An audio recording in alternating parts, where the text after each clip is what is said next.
Hello and welcome back, or welcome to my channel if you are new here. My name is Sam and today's video is this Bookmas day 5? 6? I don't remember, and I just now, it clicked in my brain in my last video or a video before this. I don't know when this is going up. I don't think I mentioned Bookmas at all. That's okay. Shame on me. Terrible booktuber here.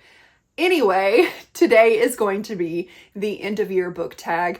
I apologize, I do not remember the original creator of this tag, so if I find that information out, I will put it down below so you can go and check out that video, and I will also try to remember to type all the questions down below in case you have a channel and you want to do these for yourself. So we're gonna get started. I'm gonna try to be quick and snappy because there are 22 questions. And I ramble, so let's just get started. So question number 1 is your most disappointing book of the year. This is going to be a bit of a repeat from my most disappointing or worst books of the year video, but I'm only going to mention one. A Curse Carved in Bone. Oh, this was so disappointing. And if you want more like thoughts, if you want to see more of my disappointing reads of 2025, go and watch that video. I will have it linked down below. This one was just very disappointing to me because I loved A Fate Inked in Blood so much. And like everything I loved about that story was just lost in this book. Just completely down the drain. What the heck happened to my characters and their romance? And just, I could go on and on about how disappointed I am in that book, but we don't have all day. Okay, next question is, what is an underdog book? I have 2 for this one. So we're going to talk about a historical, actually they're both historical fiction. So the first one is The Sunflower House by Adrienne Allegri. I, to date, still have not read a book quite like this one. So this is set in Nazi Germany, and it is about the Lebensborn program of Germany. Women of pure blood stayed in Lebensborn homes for the sole purpose of giving birth to thousands of babies who were then adopted out to good Nazi families. So our heroine in here, I believe her name is Alina. Yes, Alina. She is at one of these Lebensborn homes and she meets a Nazi officer whose story is not what you think it is, so don't let that deter you from reading this book. I loved it. It is told in past and present timelines, and it's heartbreaking, but like in the best way. And I do not hear enough people talk about this book, so if you like historical fiction, please pick up this book. And then the next series that I'm going to talk about is The Windswept Saga by Annabelle McCormack. I have talked about this quite a few times on my channel already. It's just, you guys, it's so good. It's historical, it's romance, it's set during World War I, and we're following a British nurse and I believe he's also British, or he could be American. I don't remember correctly, but he's an officer, and it is their romance, and you follow them throughout a few books and everything that is going on in the war, but also like behind the scenes of the war, because there's corruption galore. There are twists and turns in here. There are such high stakes. It is phenomenal. And I don't hear anyone talking about this series at all. So if you like historical fiction, but you also like historical romance, give this one a shot. The audiobooks are, at least how I read them, they were all on Hoopla. So if you have Hoopla, if you have access to Hoopla, try it out, give it a shot, and let me know what you think. Question 3 is, what is an overhyped book you read? I have 2 again, and these are pretty popular books. Little Stranger by Lee Rivers. This is a dark romance, like stepbrother romance. I read Insatiable by this author before I read Little Stranger, and I really liked Insatiable. I thought it was entertaining, but this one, I don't know what it was. Is this her first book that she ever wrote? Because the writing in here was just, I did not like it. And then On Wings of Blood by Briar Bolin. These characters drove me nuts. It is a fantasy romance where this girl she like wakes up in a totally different world from her, and she's very powerful. So this family takes her under their wing and is like, you're gonna marry my nephew. And the nephew is super popular, super powerful, and all his little, people don't like her and they bully her. But what really got me was she's sent to this school, this magical school, and the teachers and everyone just assumed she would know the ways of their world and the history of their world. And then she would be punished for not knowing. And I'm like, do you guys not realize, like, she's not from your world? She's not from here. Why are you, this is so stupid. And then just the like teenage drama and jealousy and the things that these girls would do to her, it just got on my nerves. So that one I think is very overhyped, and it's a series that I will not be continuing. Question number 4 is a book that surprised you. This one I'm going to go with a fantasy romance, and that is The Wind Weaver by Julie Johnson. I think I heard maybe 1 or 2 people talk about this book, and they really enjoyed it. And so I'm like, you know what? I'm going to give it a go. I picked it up, and I thoroughly enjoyed my time while reading this book. And I hope at least, we're going to get a little switcheroo with the love interest. At least I'm hoping. Fingers crossed. The sequel is The Sea Spinner, and it's coming out in 2026, I believe in April or May.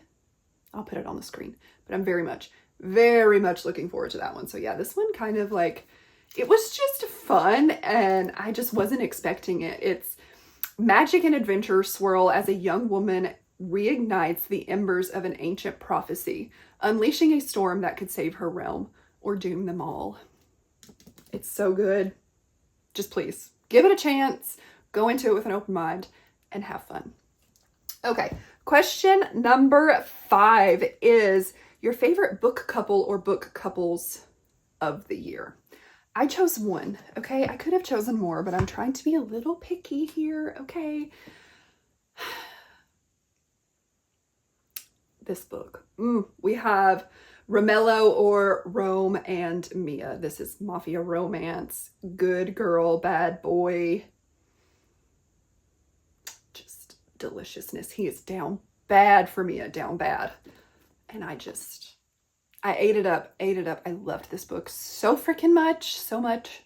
If you have not read it and you like mafia romances, you need to meet Rome, okay?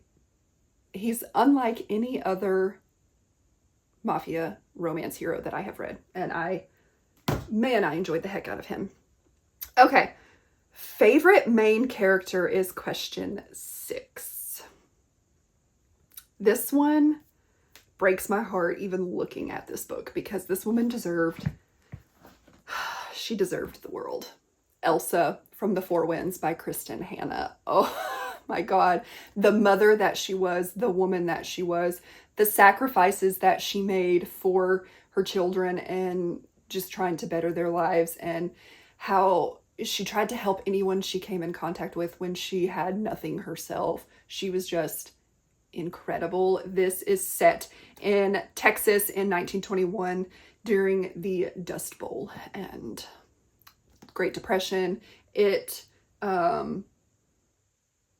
So it starts in 1921, and then we get like 1934, and it kind of spans throughout, and she ends up moving her family to California to try and have a better life. And it's just lots of things happen along the way, and tragic but beautiful. Absolutely beautiful. And again, this woman, she deserved the world. Oh, that book. It broke me. Question number 7 is a new favorite author. And for that, I'm going to have to go with Lauren Palfreyman. I read The Wolf King and The Night Prince back to back. Absolutely loved them. Raved about them. Tried to shove them down your throat. I hope some of you took my advice and read them, because I love this so much. She, like, I don't know. I feel like I'd never heard anyone talk about this series, and then all of a sudden it was everywhere. Like, everywhere. And everyone is loving and raving about The Wolf King and The Night Prince, as they should be, okay? She was indie published, but then this series got picked up to be traditionally published. So very exciting for her. And this book is beautiful. And it is a fantasy sort of like paranormal-ish romance. The hero is a wolf, a werewolf, and the heroine is a human, and he kind of saves her from an unwanted marriage and takes her back to his people. And it's their romance and things that happen. I'm not going to say anything else because you just need to read it, okay? If you haven't read it, please read it. Question number 8 is the happiest book you read. Now, this one is a little cliche because it really has, it's got happy in the title. And that is If It Makes You Happy by Julie Olivia. This is perfect fall nostalgic goodness. It's set in the 90s and it was just so cute. It's slow burn, single dad, neighbors to lovers. And this book really just did make me happy while reading it. I was grinning from ear to ear and it was a good time. It was a really good time. And then we have the most frustrating book you read this year. And for that, I have 2. I have one that was frustrating because it was just so bad and it wasn't what I wanted. And that is Sin and Redemption by Cora Riley. I also talked about this book in my most disappointing worst books of the year. This was pushed as an accidental pregnancy and it was not that at all. So very upset with this book and very frustrated over the outcome of the book. And then I have a thriller that the characters really just, they were stupid and it frustrated me. I did overall enjoy this, but man, the characters, I'm like, do you not see what is happening here? Like, how are you so dumb? The Surrogate Mother by Frida McFadden. This follows a woman who is desperate to get pregnant. She's tried everything, adoption, IVF, and it's just not working. And one day at work, she has a coworker offer to be her surrogate and she takes her up on that. And it's like, man, you didn't do any sort of like, come on now, let's think a little bit. Let's use our brain. Let's use our brain. And they didn't throughout the whole book, but I still liked it. I don't know. Okay, moving along, we have the best book adaptation. And for that, I have 2 because I read both of these. And after I finished these books, I watched the movies that go along with them. So the first one was The Help by Catherine Stockett.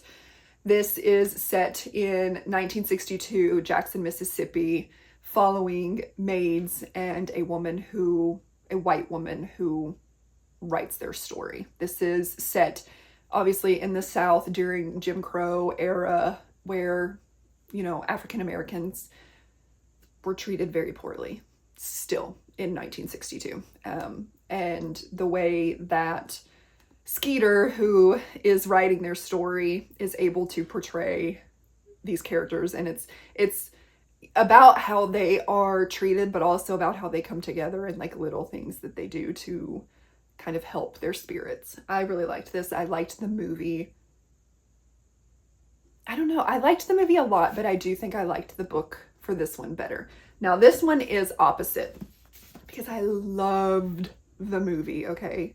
Loved the movie so much. I wouldn't say so much more than the book, but I did like the movie better than the book, which is pretty rare. And that is The Book Thief by Marcus Zusak. This is World War II historical fiction, but we are set in Germany and we are following just regular German citizens.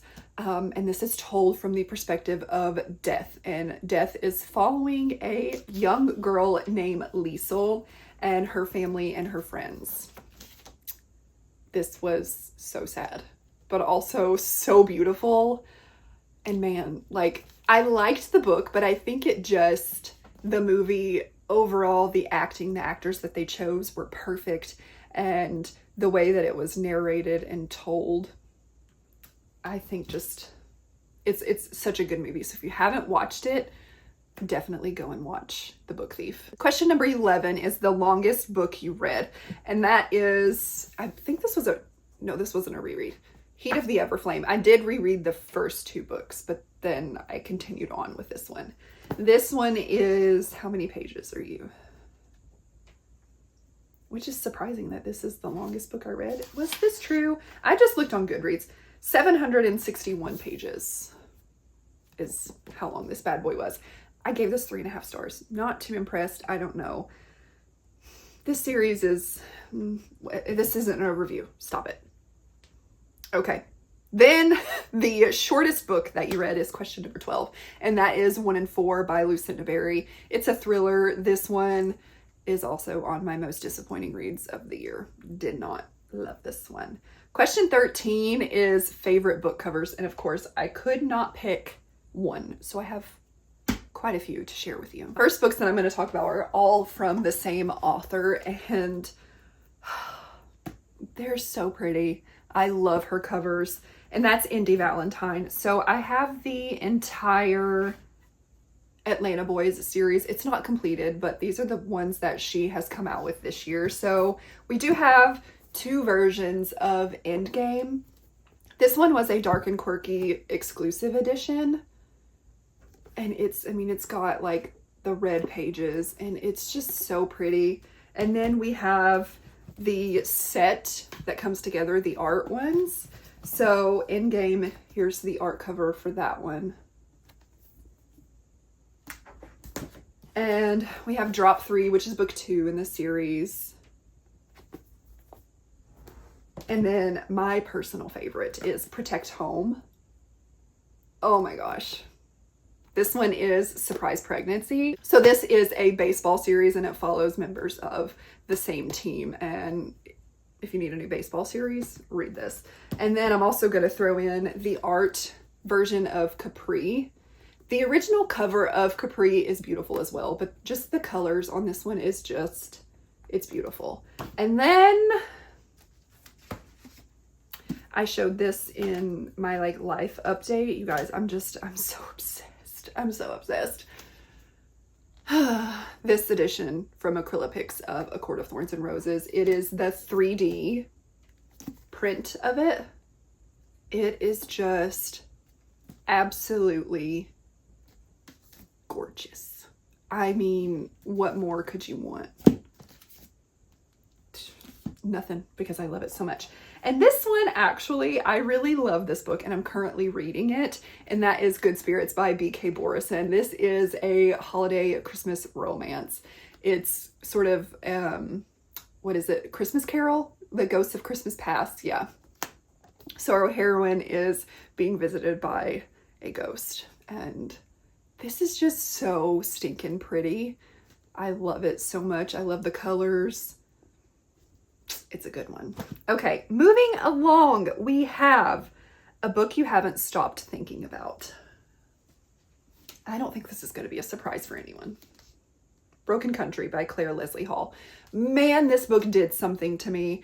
It was such a surprise read for me. I went into this with 0 expectations, and I came out of it absolutely loving it, finding a new all-time favorite book. This is so good. It's pretty short, and you can read this. You can sit down and just not move, because it will keep you on the edge of your seat. It's a bit of everything. There is, it's historical, but it doesn't like feel super historical. There's love triangle. There is kind of a thriller mystery happening in here. It's just like, man, it's so much goodness wrapped up into one book, and I'm obsessed. Question 15 is the cringiest book you read this year. And for this one, Little Stranger by Lee Rivers is making another appearance, because the way that this hero talked to the heroine, and the things that he did, and the things that he thought about her, just like, I just did not vibe with this book at all. Like, at all. So it was pretty cringy to me. This next one, question 16, I had a bit of kind of a hard time answering this one, and maybe I'm cheating a little bit. I don't know. It's Unpopular Book That You Loved, and I wrote down Onyx Storm by Rebecca Yarros. Now, I know that this isn't like super unpopular, but I know some people were disappointed by it, as they were with Iron Flame, and I actually really liked Iron Flame, and I really did enjoy this book. So I have seen some negative reviews, but I've also seen positive reviews. So am I cheating? I don't know, but I did like this book. I liked it a lot. Okay, then we have question 17, which is lowest rated and highest rated on your Goodreads, and do you agree? So the highest rated book that was on my Goodreads, and I think it's the highest because there's not many ratings, but it was The Words We Whisper by Ellen Marie Wiseman. I don't agree. I think I gave this one 3 stars. It's a World War II historical fiction. I didn't love it. And then the lowest is 1 in 4 by Lucinda Berry. And I do agree. I don't think this was her best work. Question 18 is favorite quotes. And it's really hard for me to find favorite quotes because I don't highlight my books a lot. So yeah, I don't know that I have. I'm sure that I have favorite quotes and like ones that really stuck with me, but I don't have them written down. It was probably in the moment. I'm like, ooh, that was good. But I don't have them here. We are almost through. Question number 19 is most unique concept. And for this one, I also wrote down The Book Thief because this being told from the perspective of death, I think is very unique. I have never read a book like that. And while it did take me a second to sort of get used to the narration of it, I did really enjoy it. It's definitely unique and a different perspective and just kind of a fresh way of telling a story about a subject that there are thousands of books already written, World War II historical fiction, but none quite like this one. Okay, question 20 is a book you read this year that you would reread, and I have Broken Country, obviously, and then a romance, Be With Me by Gabrielle Sands. I would totally reread both of these and love it. Absolutely love my time. Okay, question 21 is Goodreads goal, reflection, and 2026 goal. So my Goodreads goal for 2025 was to read 100 books. I lowered it knowing that I would probably go over it, and I did. At the time that I am filming this, I have read 199 books so far in 2025, and we still have a lot of December left to go. So I did reach my goal, so that is good. And for 2026, I'm just going to keep it the same at 100 books because, you know, if life kind of gets in the way, I won't feel, you know, nobody is like pressuring me but myself to read at all. So if I personally just don't like going on my Goodreads and being like, you're 3 books behind, you're 4, you know, however many books behind, it just makes me feel like I gotta catch up. So I'm gonna keep it at 100 because I think that that's doable for me. And in 2026, I will be traveling a little bit more because my daughter she's on a club volleyball team and her tournaments start in January 2026 and will go till like May. So we'll be traveling pretty much every weekend. It's going to be a time, but I'm so excited for it. Okay, moving on. Question 22, and the last question is, what will you prioritize in your 2026 reading gear?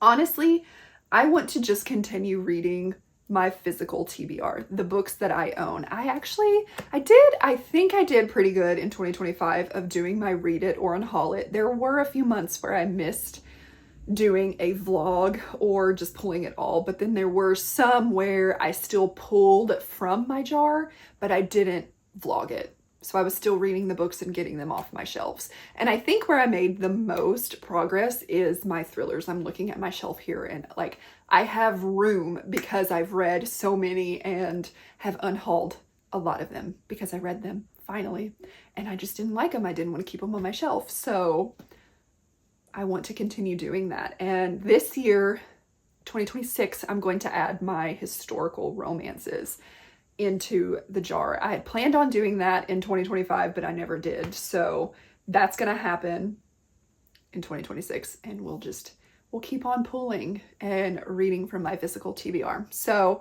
that is all that I have for this end of year book tag. Let's see, what question do I want you all to answer? Let's do question 16, an unpopular book that you loved. So a book everyone else hated, but you loved it. Let me know in the comments down below. And if you don't want to answer the question and you want to leave me an emoji, leave me fireworks in the comments down below. Thank you so much for watching. Please like, comment, and subscribe, and I will see you next time. Bye.